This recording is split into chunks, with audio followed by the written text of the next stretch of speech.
영국의 역사가 아놀드 토인비라는 분이 있습니다. 이분은 역사의 연구하는 아주 유명한 책들을 썼는데요. 거기에서 역사는 도전과 응전이라는 이런 과정이라고 말하고 있습니다. 즉, 이 세상에 있는 모든 문명은 순환되는데 네 가지 과정을 거친다는 것입니다. 문명이 탄생하고 성장하고 쇠퇴하고 붕괴되는, 계속 이런 것들이 반복되어지면서 더 나은 그런 문명들을 이룩한다고 얘기를 하고 있습니다. 이런 네 가지 과정 중에는 여러 가지 요소들이 작용할 것입니다. 특별히 자연재해나 또 전쟁 같은 그런 외부적인 상황들이 그 문명을 변화시키는 데 큰 작용을 할 것입니다. 우리 모든 인류 역사를 보면 알듯이 이를 통해 변화되어서 앞으로 계속적으로 발전하는 그런 어떤 세계의 문명들을 우리가 보게 됩니다. 아까 말씀드린 것처럼 여기 많은 요소들 중에 전쟁이 중요한 요소라고 말씀을 드렸는데, 이 전쟁이 모든 역사를 주도하는 그런 큰 역할을 하는 것이 사실입니다. 전쟁으로 인해서 모든 세계사의 역사가 바뀌어지는 일들이 너무나 많기 때문입니다. 그래서 어떤 의미에서는 인류의 모든 역사는 전쟁의 역사라고도 할 만큼 그렇습니다. 우리나라의 한국사를 보든지 아니면은 세계 곳곳에 있는 여러 세계 나라의 그 역사를 보든지 그 전쟁과 연관되어 있고 그 전쟁으로 말미암아 많은 변화와 많은 발전이 있는 것을 우리가 보게 됩니다.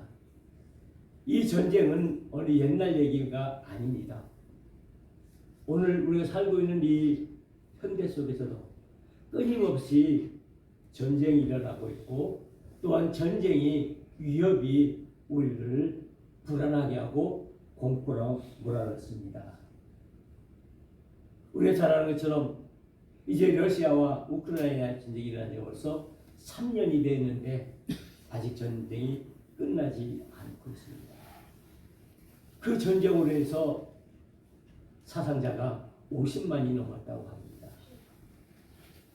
그리고 이 러시아와 우크라이나의 전쟁만이 아니라 또 최근에는 이스라엘과 하마스의 전쟁으로 해서 정말 많은 사람들이 생명을 잃고 많은 고통을 겪고 있는 것입니다. 이렇게 우리 세계 모든 역사는 전쟁으로 점철되어 있습니다.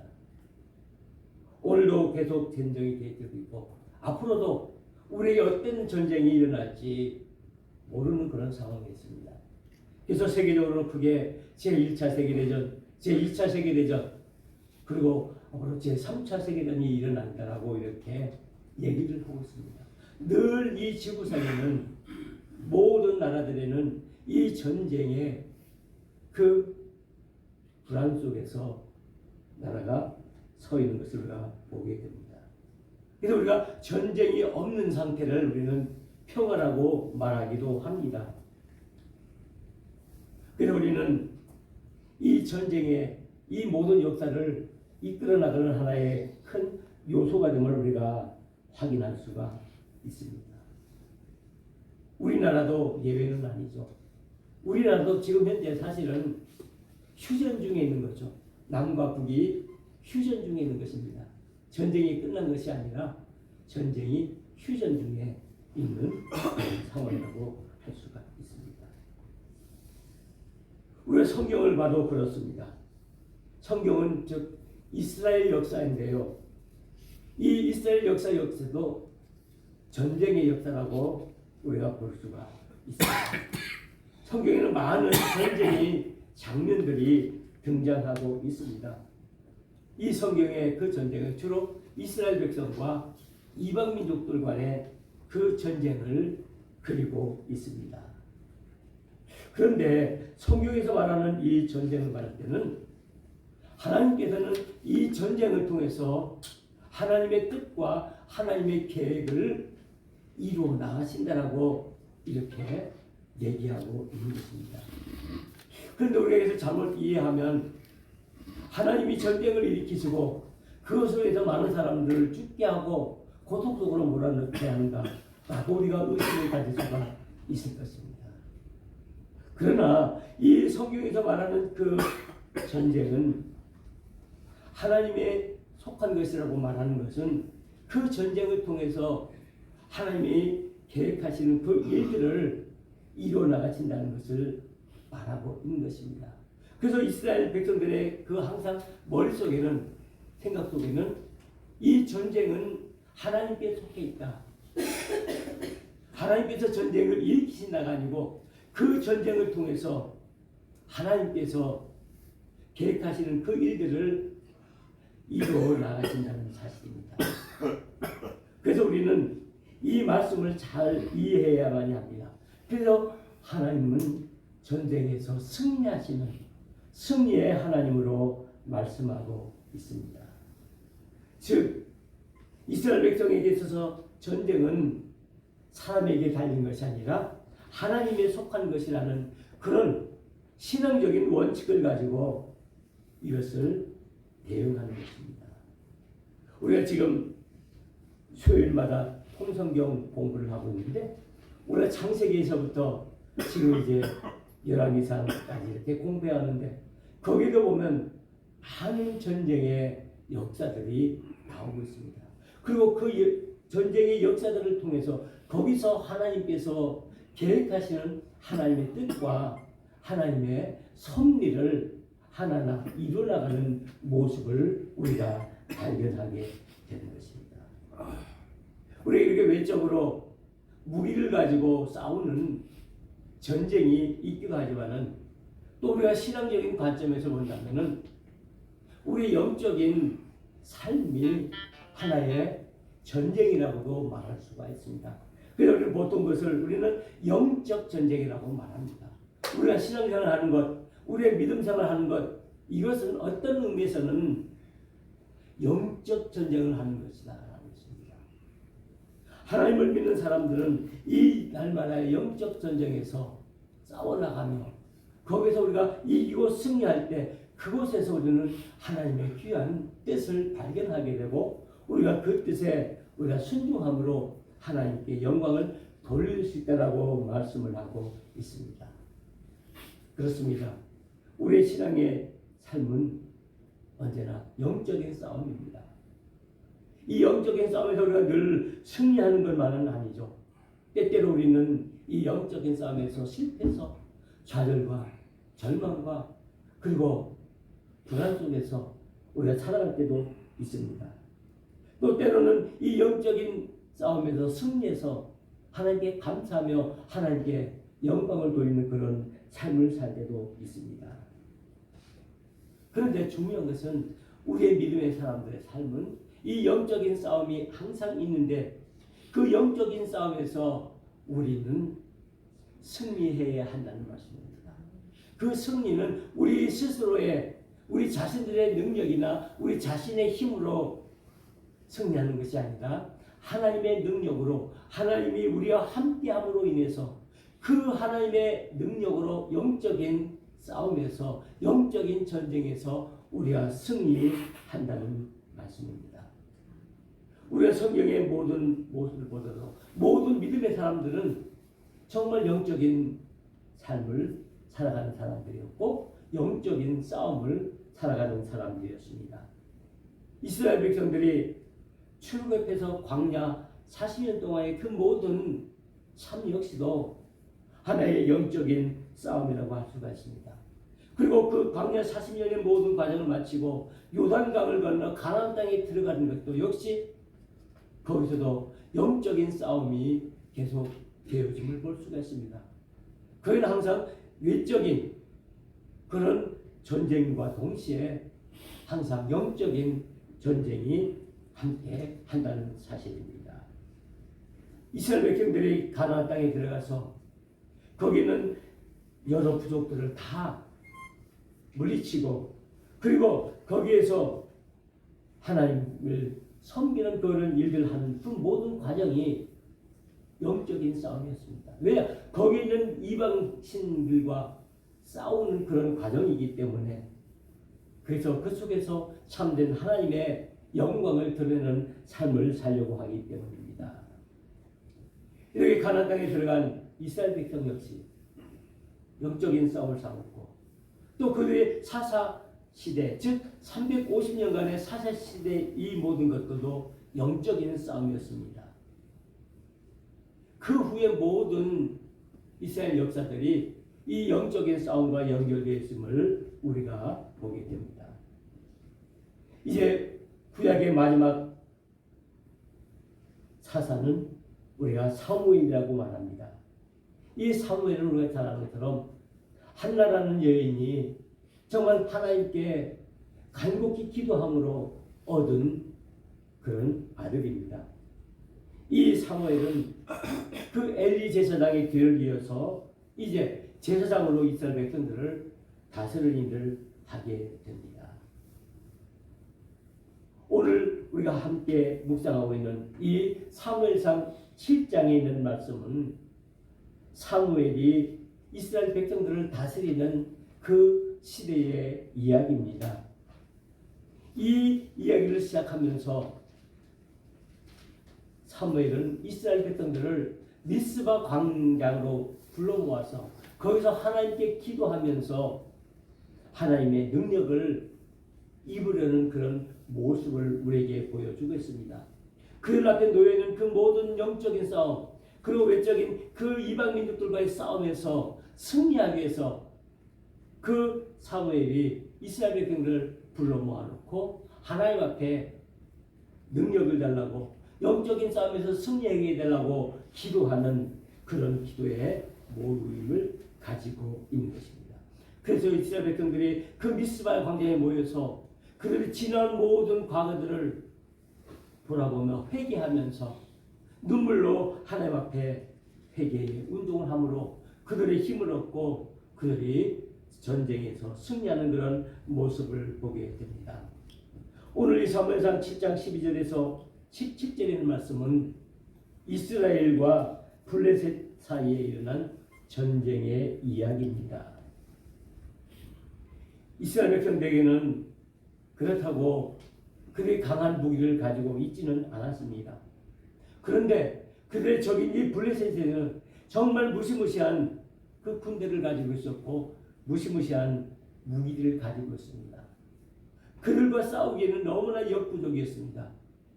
그래서 이 사무엘은 이스라엘 백성들을 불러 모아놓고 하나님께 기도함으로 이 전쟁을 이기게 해달라고 하는 모습을 우리에게 보여주고 있습니다.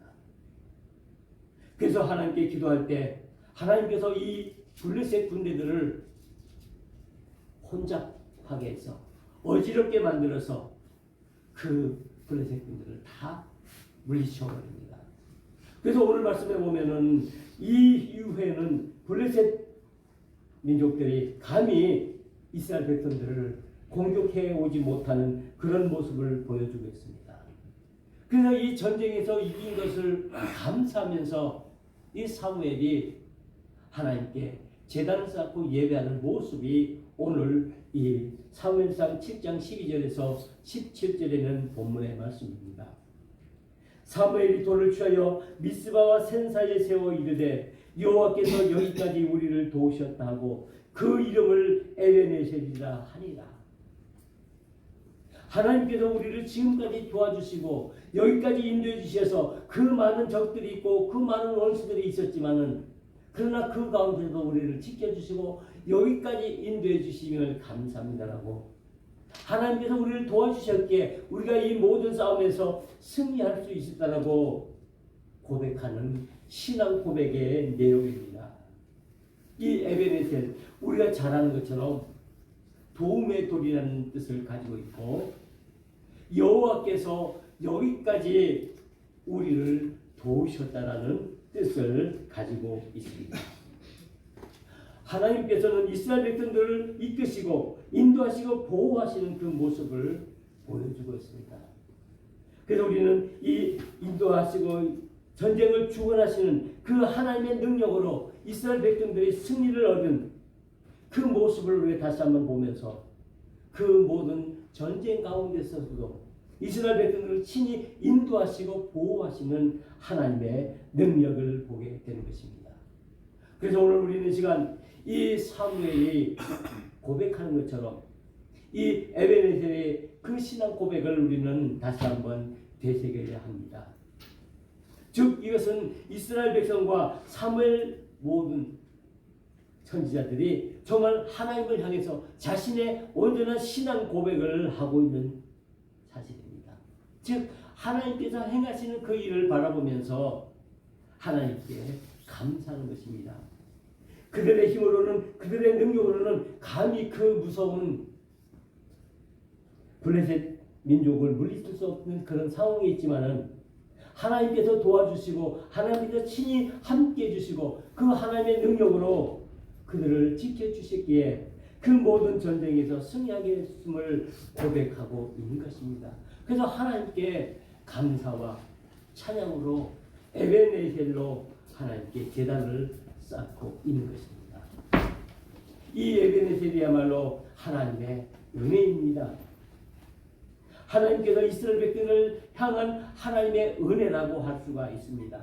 하나님의 도우심을 말씀하고 있습니다. 하나님의 사랑을 직접적으로 보여주는 것이라고 할 수가 있습니다. 그러기에 이 에베네셀은 하나님의 축복임이 틀림이 없습니다. 하나님의 자녀들에게 주어지는 그 놀라운 특권, 하나님께서 늘 함께 하신다는 것, 어떤 상황에 있든지 어떤 처지에 있든지 하나님께서 하나님의 택한 백성들과는 늘 함께 하신다는 사실입니다. 그러기에 이 에베네셀은 하나님의 축복임을 깨달으면서 그들은 하나님 앞에 제단을 쌓고 자신들의 신앙을 결단하는 모습을 우리에게 보여주고 있습니다. 하나님만이 우리의 능력이 되시고 우리의 힘이 되신다는 사실을 고백하고 있는 것입니다. 하나님을 온전히 의지하고 하나님의 모든 것을 맡기는 것, 그 속에 하나님의 진정한 승리가 있음을 우리에게 보여주고 있습니다. 우리의 믿음은 무엇입니까? 우리의 믿음은 우리의 모든 삶을, 나의 모든 것을 온전히 전능하신 하나님께, 능력 많으신 그 하나님께 모든 것을 맡기고 그분의 인도하심을 따라서 우리가 순종하면서 나아갈 때 그 속에서 이루어지는 그 하나님의 그 승리를 맛보는 것이라고 말할 수가 있습니다. 우리는 이 에베네셀의 은혜를 입은 사람들입니다. 하나님께서는 우리를 여기까지 인도하신 분이십니다. 오늘 사무엘의 이 고백이 바로 오늘 저와 여러분들의 고백이 되는 줄 믿습니다. 우리의 많은 삶 가운데 얼마나 많은 고통과 환난과 시련이 있었습니까? 이제 오늘 2023년도 마지막 날, 마지막 주일을 맞습니다. 우리가 올 신년 예배를 드린 지가 엊그제 같은데 벌써 한 해가 다 지나고 이제 오늘 이 한 해를 마무리하는 마지막 날, 마지막 주일 예배를 하나님께 드립니다. 우리가 하나님 앞에 고백할 수 있는 고백이 무엇입니까? 우리의 신앙 고백이 무엇입니까? 우리 그 1년이라는 그 시간 속에 우리는 많은 어려움이 있었고 많은 고통이 있었고 많은 아픔이 있었고 많은 환난이 있었지만 그러나 그런 가운데서도 우리 하나님께서 우리를 지켜주시고 인도해 주셨다는 사실입니다. 그래서 우리 고백은 오늘 이 사무엘이 고백하는 것처럼 여호와께서 여기까지 이 시간까지 우리를 지켜주시고 우리를 인도해 주셨다는 사실입니다. 그래서 우리는 이 사실을 하나님 앞에 고백하는 마음으로 온전히 이 예배에 우리가 서야 할 것입니다. 하나님은 저와 여러분들을 사랑하십니다. 우리를 하나님의 자녀로 삼아주시고 우리가 어떤 상황과 어떤 처지에 있든지 우리를 지켜주시고 우리를 인도하신다는 사실입니다. 오늘 우리는 다시 한번 이 사무엘의 고백을 나의 고백으로 삼아야 할 것입니다. 여호와 하나님께서 나를 여기까지, 우리를 여기까지, 우리 가정을 여기까지, 우리 교회를 여기까지 인도해 주셨다는 그 사실을 우리가 감사하면서 하나님 앞에 제단 따는 귀한 시간이 되어야 할 것입니다.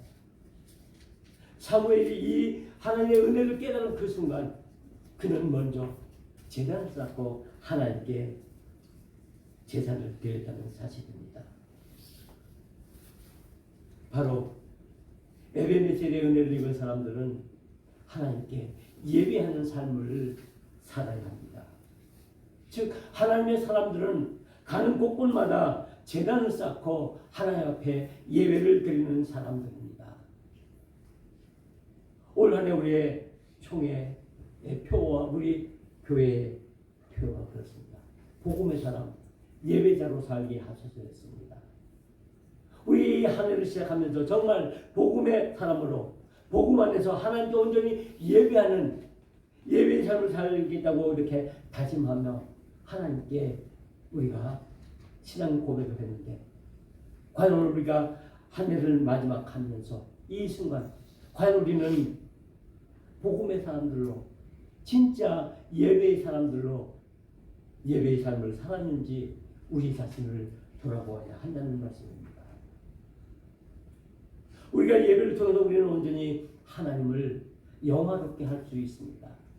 우리가 가장 하나님께 드릴 수 있는 것이 가장 귀한 것이 무엇입니까? 그것은 하나님께 드리는 온전한 예배입니다. 그러기 우리는 모든 상황 속에서 모든 삶 속에서 하나님께 예배하는 귀한 삶을 살아야 한다는 것입니다.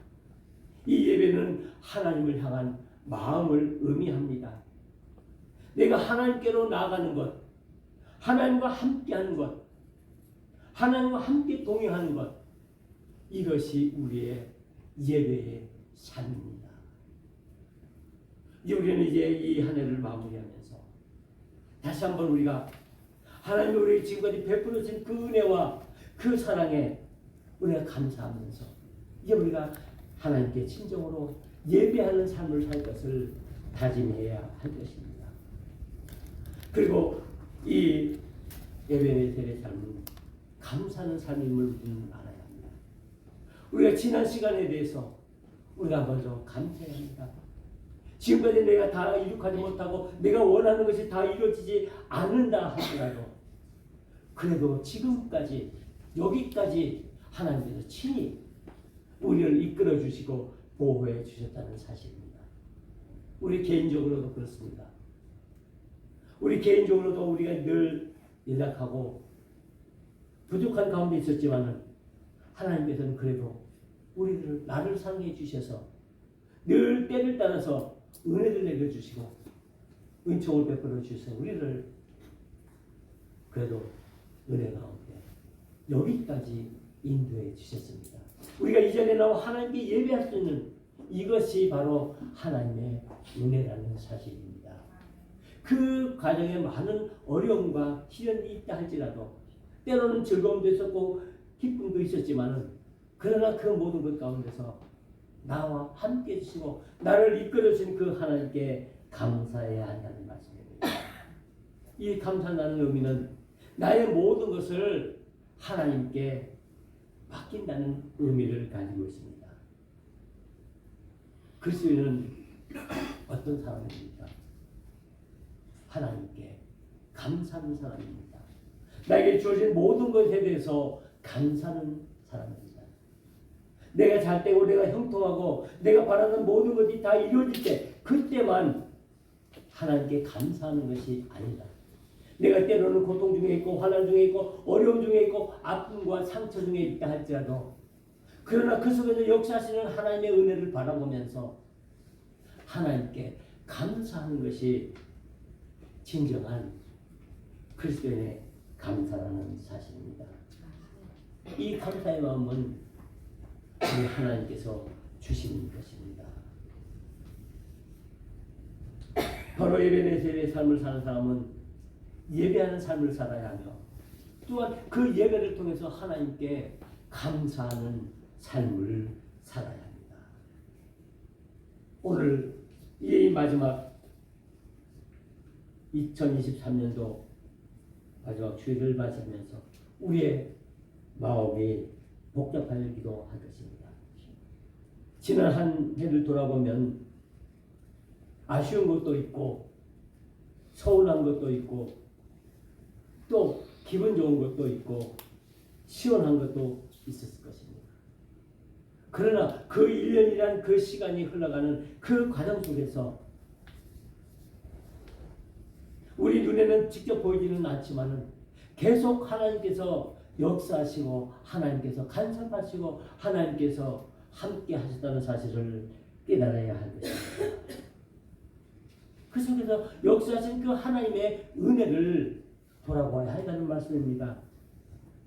아쉬운 것, 서운한 것 그것을 우리가 먼저 생각하기보다는 먼저 하나님께서 나에게 베풀어 주신 그 은혜와 그 사랑이 무엇인지 우리 가정에 베풀어 주신 그 하나님의 은혜가 무엇이었는지 우리 교회에 베풀어 주신 그 하나님의 사랑의 은혜가 무엇이었는지 그리고 이 나라와 이 민족 위에 베풀어 주신 그 하나님의 크신 뜻이 무엇인지를 우리가 다시 한번 확인하면서 생각해내야 한다는 말씀입니다. 그래서 우리는 그에 대해서 감사하면서 하나님께 예배해야 하는 것입니다. 그래야만 우리는 우리에게 주어지는 모든 영적인 싸움에서 굴하지 않냐고 끝까지 영적인 승리를 위해서 우리가 나아갈 수가 있게 되는 것입니다. 우리는 몇 년 동안 코로나로 인해서 정말 많은 어려움들을 겪었습니다. 우리 개인은 물론 가정, 교회, 나라와 민족, 온 세계가, 온 인류가 이로 인해서 많은 어려움을 겪었습니다. 그로 인해서 이 세상이 많이 바뀌었습니다. 그래서 요즘 많은 사람들의 입에 오르는 하나의 단어가 있는데 뉴노멀이라는 그런 단어입니다. 이 말은 새로운 일상이라고 번역할 수가 있는데 즉 이것은 코로나 전과 코로나 이후의 삶을 우리에게 얘기하면서 그 삶이 완전히 바뀌었다는 것입니다. 지금은 코로나가 일어나기 전 그 상황에 같이 우리의 모든 삶을 살아갈 수 없다라는 것을 의미한다는 것입니다. 그래서 이제 우리는 이런 새로운 상황 속에서 우리는 새로운 믿음의 용기를 가지고 새로운 믿음의 길을 걸어가야 한다고 말씀하고 있습니다. 코로나가 여러분 개인과 가정과 우리 교회, 이 사회, 이 나라와 민족 얼마나 많은 것들을 바꾸어 놓았습니까? 그렇다고 그것이 다 나쁜 것은 아니겠죠. 그러나 이제 우리 그 속에서 좀 더 이제는 우리가 영적인 사람들로 영적인 싸움에서 이것들을 잘 더 극복해낼 수 있는 그런 지혜를 얻어야 한다는 말씀입니다. 이제 우리는 전처럼 신앙생활에서는 안 됩니다. 옛날처럼 지나간 시간처럼 우리가 신앙생활에서는 안 된다는 말씀입니다. 왜? 우리에게 새로운 영적인 싸움들이 늘 우리 앞에 다가오기 때문에 그 싸움에서 우리가 승리하기 위해서는 우리가 좀 더 하나님 말씀 안에 있어서 기도하고 더 말씀을 붙들고 하나님 중심의 삶을 살아야 한다는 말씀입니다. 어쩌면 앞으로 우리 주어지는 모든 시간들이 물질적으로는 더 풍요하고 더 편안한 삶을 우리에게 줄지는 몰라도 우리 영적인 그런 상황에 있어서는 오히려 더 어렵고 더 힘든 그런 상황에 처할 수도 있다는 말씀입니다. 어쩌면 우리는 이 코로나로 인해서 우리 신앙이 많이 해이해지고 나태해졌는지도 모릅니다. 우리는 이것을 핑계로 해서 우리 많은 신앙의 문제점들이 발생하기도 했습니다. 우리는 이것으로 인해서 예배를 소홀히 했습니다. 그리고 본질적으로 우리의 믿음이 근본적으로 흔들리는 그런 모습을 우리가 경험했습니다. 이런 상황 속에서 우리가 어떻게 이 모든 것들을 이겨나가야 합니까? 바로 그것은 우리의 승리 되시는, 우리의 영적인 싸움에서 우리를 이기게 하시는 그 하나님의 능력을 우리가 입어야 한다는 말씀입니다. 그 하나님께서는 친히 우리들을 지켜주시고 보호해 주시고 우리를 인도해 주신다는 사실입니다. 그 하나님은 우리의 에베네셀 하나님 되어 주시기 때문입니다. 그래서 우리 모든 삶의 과정을 지키시고 인도하신다는 사실입니다. 이 에베네셀은 하나님의 약속의 말씀입니다. 여기까지, 오늘 여기까지만 우리를 지키시겠다는 말씀이 아니라 여기까지 지키신 그 하나님께서, 여기까지 지키신 그 하나님의 능력이 앞으로도 주님이 오시는 그날까지 우리와 함께 하실 것이고 우리를 지켜주실 되는 사실입니다. 우리를 인도해 주실 것이라는 사실을 말씀하고 있습니다. 이 우리는 지나간 시간에 후회할 필요가 없습니다. 우리가 지나간 시간에 아쉬워할 필요가 없습니다. 지나간 시간에 대해서 우리가 서운해할 필요가 없습니다. 이제 우리에게 주어지는 그 새로운 시간 속에서, 그 새로운 우리 삶의 자리에서 하나님과 함께 동행하며 하나님의 뜻에 순종하는 귀한 삶을 살아갈 때 하나님의 더 큰 은혜를 베풀어 주시리라 믿습니다. 우리의 믿음의 삶은 소망 가운데 이루어진다는 사실입니다. 우리는 하나님의 은혜를 기억해야 합니다. 하나님의 사랑을 기억해야 합니다. 사람들은 흔히 이렇게 말하죠. 은혜는 물에 새기고 원수는 돌에 새긴다는 말을 하곤 합니다. 은혜는 금방 잊어버리고 미움은 가슴속 깊이 간직한다는 그런 이야기죠. 그러나 우리 믿음의 사람은 하나님의 은혜를 우리 마음판에, 우리 마음속에는 그 돌 위에 새겨 놓아야 합니다. 그래서 우리가 어떤 자리에 있든지, 어떤 상황에 있든지, 어떤 처지에 있든지 흔들리지 않는 그 믿음으로 하나님만 의지하고 하나님의 인도하심을 우리가 바라보면서 하나님을 섬기는 귀한 믿음의 삶을 살아야 하는 것입니다. 그런 진정한 믿음을 가질 때, 그런 진정한 믿음의 마음을 우리가 소유할 때 하나님은 우리에게 더 큰 은혜를 베풀어 주실 줄 믿습니다. 이제 2023년 마지막 날을 보냅니다. 우리의 그 믿음의 그 순례길들을 다시 한번 돌아보면서 지금까지 나에게 베풀어 주신 그 하나님의 은혜와 그 하나님의 사랑에 감사와 찬양을 올려야 하겠습니다. 우리가 먼저 하나님의 은혜를 기억하는, 그리고 그 은혜에 감사하는 그 믿음의 삶을 살아야 합니다. 그리고 이제는 오로지 하나님과 동행함으로 하나님의 인도하심을 따라서 이스라엘 백성들이 출애굽할 때 낮에는 구름 기둥으로 밤에는 불 기둥으로 인도하는 그 모습을 따라서 간 것처럼 이제 앞으로 우리의 2024년도의 삶은, 우리의 믿음의 여정은 오직 하나님만 바라보고 오직 믿음으로 우리 주님을 따라가는 귀한 믿음의 길을 걸어가야 할 것입니다. 그 속에서 하나님께서 우리를 보호하시고 우리를 지키시고 우리를 인도하시고 우리를 이기게 하실 것입니다. 나의 모든 삶을 하나님께 맡겨야 합니다. 우리의 모든 가정의 삶을 하나님께 맡겨야 합니다. 우리의 모든 교회의 모든 문제들을 하나님께 맡겨야 합니다. 그리고 이 나라와 이 민족의 모든 일들을 오로지 하나님께 맡기고 기도함으로 다가오는 이 한 해는 더욱더 큰 하나님의 축복을 누리는 귀한 은혜가 있어야 할 것입니다. 다시 한번 오늘 우리에게 주시는 주님의 음성을 듣습니다. 여호와께서 여기까지 우리를 도우셨다. 기도하시기